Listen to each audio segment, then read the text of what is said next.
Quelle Afrique voulons-nous pour nos frères et sœurs? Quelle Afrique voulons-nous pour les décennies et les siècles à venir?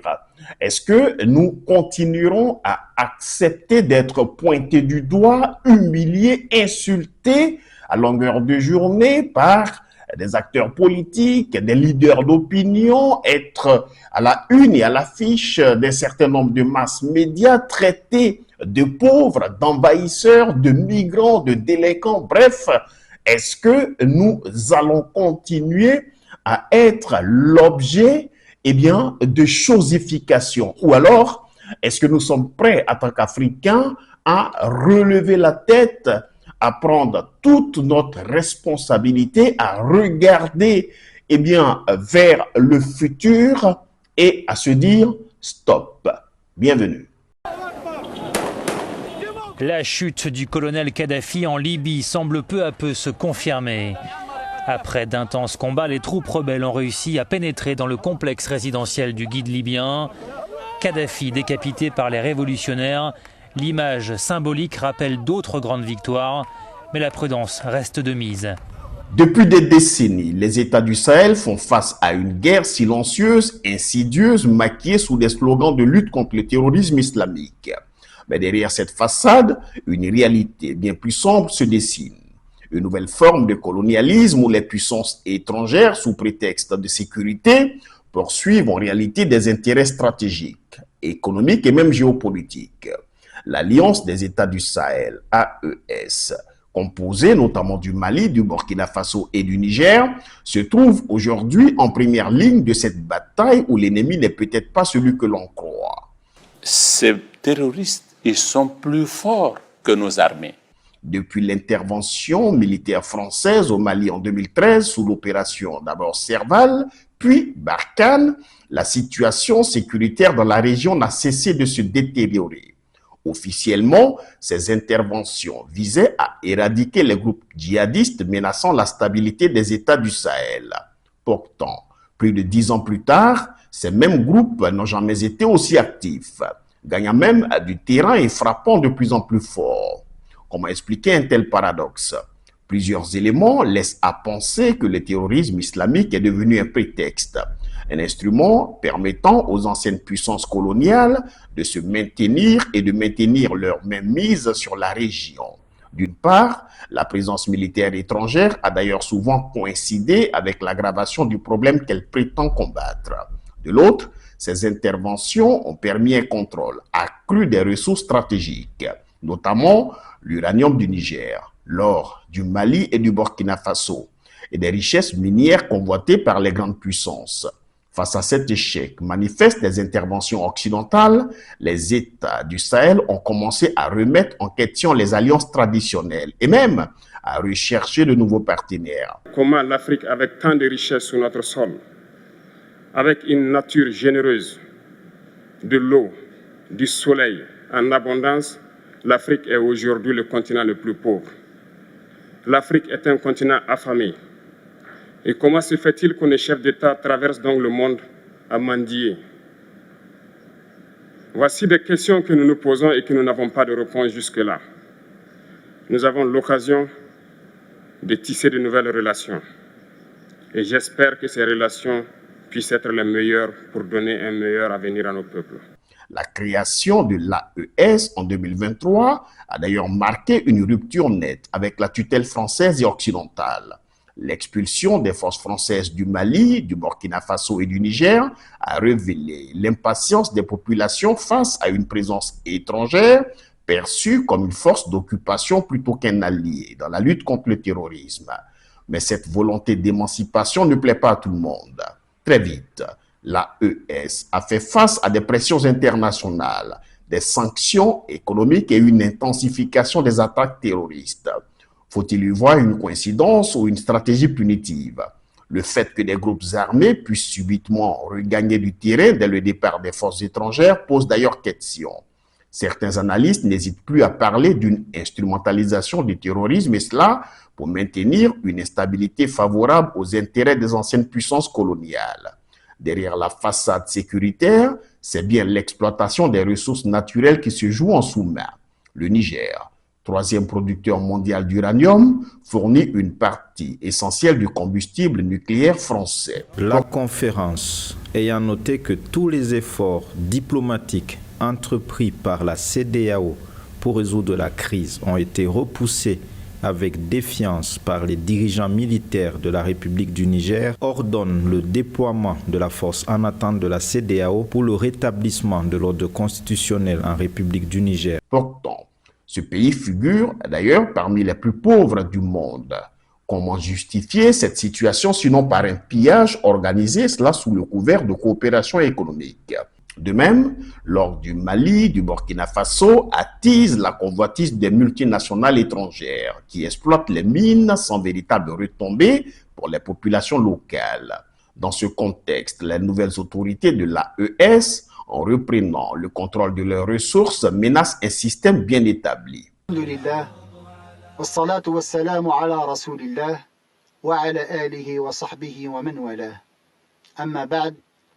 فهذه أجوبة على ما تفضلتم به من أسئلة وأعتذر على التأخير الذي حصل وذلك لدواعي أمنية وظروف خاصة.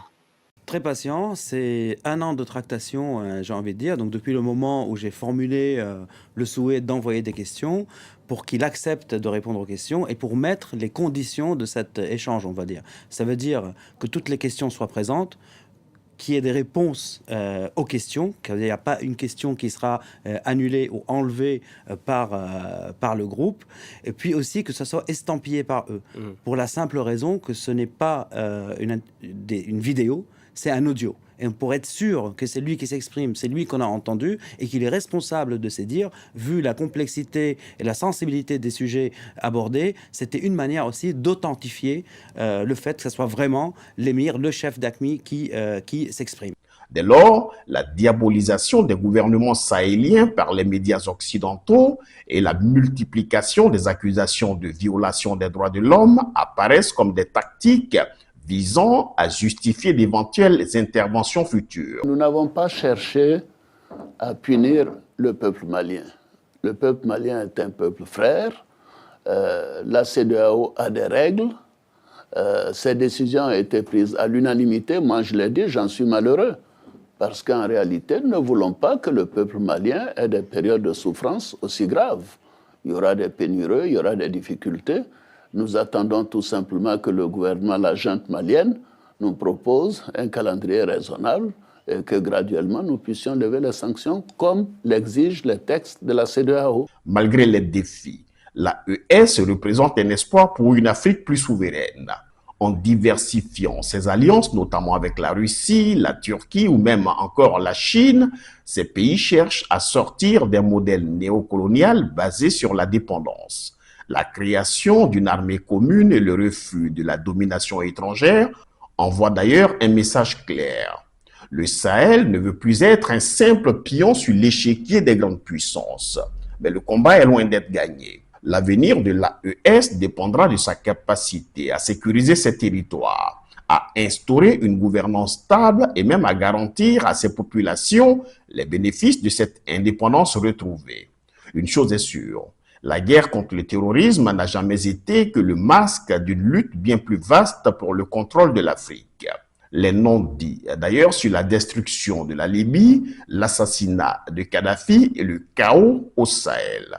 Cette image-là, on sait que Nicolas Sarkozy y tient beaucoup. C'est une forme, au fond, disons-le, de récompense pour lui, qui a été très en pointe dans ce combat pour renverser le régime de Mouammar Kadhafi, après l'avoir accueilli, on le sait, à l'Élysée en 2007. La France a beaucoup poussé pour cette résolution des Nations Unies qui a autorisé les frappes sur la Libye. La France a été la première à reconnaître le Conseil national de transition comme l'unique autorité légitime en Libye. C'était le 18 mars et quelques heures après, eh bien, les avions français commençaient à frapper la Libye. Autant vous dire que pour tous ceux qui ont voulu renverser le régime de Mouammar Kadhafi, Nicolas Sarkozy est évidemment une personnalité très populaire. Ici, il y a quelques drapeaux français et britanniques dans cette ville de Benghazi, quelques affiches comme celle qui se trouve juste derrière nous et qui dit « Merci la France ». Le 20 octobre 2011, le colonel Mouammar Kadhafi est capturé, torturé et exécuté par des milices rebelles libyennes avec la complicité des puissances occidentales. Derrière les discours officiels sur la démocratie et la protection des civils, cette guerre était en réalité une opération bien orchestrée pour démanteler un pays souverain, liquider un leader panafricaniste et redessiner la carte du pouvoir en Afrique. Plus de 10 ans après la mort de Muammar Kadhafi, les conséquences sont d'ailleurs ravageuses, notamment en Afrique de l'Ouest, qui subit de plein fouet l'effondrement de la Libye. Pourquoi Kadhafi devait-il d'ailleurs disparaître? La version officielle parle d'un dictateur sanguinaire écrasant son peuple. Pour un intellectuel qui a horreur de la violence, qui connaît assez la guerre pour en avoir terriblement peur, pour savoir que on met la main là dans des histoires extrêmement sérieuses, c'est pas rien de participer, dans quelle mesure, je ne sais pas, mais à la décision de déclencher une guerre. Je dis, et ça c'est pas non plus très facile à dire parce que je ne suis pas un de ses partisans. Je dis que si le président Sarkozy n'avait pas été là, si la France n'avait pas été là, et si Nicolas Sarkozy n'avait pas été président de la République, je pense que Kadhafi serait toujours au pouvoir, que Benghazi serait réduit à l'état de cendres et de décombres de Misrata, et que le peuple libyen serait toujours sous une tyrannie sanguinaire. Voilà, ça c'est sûr. Mais la vérité est bien plus complexe. Kadhafi, bien que controversé, avait transformé la Libye en l'un des pays les plus prospères d'Afrique et du monde. Éducation et santé gratuite, redistribution des richesses du pétrole, indépendance financière vis-à-vis des institutions occidentales. Autant d'éléments qui faisaient de la Libye un modèle unique sur le continent africain. Mais le plus grand crime de Kadhafi aux yeux des grandes puissances était plutôt sa volonté de créer une Afrique souveraine. Il projetait d'ailleurs de lancer un dinar or africain, une monnaie unique basée sur l'or qui aurait libéré le continent du joug, du dollar et même du franc CFA. Il finançait aussi l'Union africaine, des projets d'infrastructures panafricains et soutenait militairement plusieurs mouvements indépendantistes. C'était trop pour l'Occident. Derrière la façade de l'OTAN et des droits de l'homme, la guerre de 2011 fut avant tout un règlement de comptes économique et géopolitique. La Libye a été détruite non pas pour sauver son peuple, mais plutôt pour empêcher un leader africain de remettre en cause l'ordre mondial établi. Après l'assassinat de Muammar Kadhafi, la Libye s'est transformée tout de suite en un enfer sur terre, un État failli, livré aux milices armées, aux réseaux mafieux et aux groupes terroristes. Ce chaos n'a pas seulement affecté la Libye, il a d'ailleurs déstabilisé toute la région sahélienne et ouest-africaine. Avec la chute du régime, des milliers d'armes provenant des arsenaux libyens se sont retrouvées entre les mains de groupes armés. Les djihadistes qui étaient contenus sous Kadhafi ont soudain eu un accès illimité des fusils d'assaut, des missiles sol-air et même des chars. Résultat, une montée en puissance de groupes terroristes comme AQMI, Al-Qaïda pour le Maghreb islamique ou encore Boko Haram et le groupe de soutien à l'islam et aux musulmans, le fameux GSIM, qui ont transformé tout de suite le Sahel en un champ de bataille permanent. Avant 2011, le Mali, le Burkina Faso et le Niger n'étaient pas des foyers majeurs de terrorisme. Mais après la destruction de la Libye, ces pays ont été submergés par une vague de violence. En 2012 d'ailleurs, le nord du Mali est tombé entre les mains de groupes terroristes, obligeant l'armée française à intervenir sous l'opération Serval. Depuis, le Sahel est en guerre permanente, avec des milliers de morts et des millions de déplacés. Le Burkina Faso et le Niger n'ont pas été épargnés.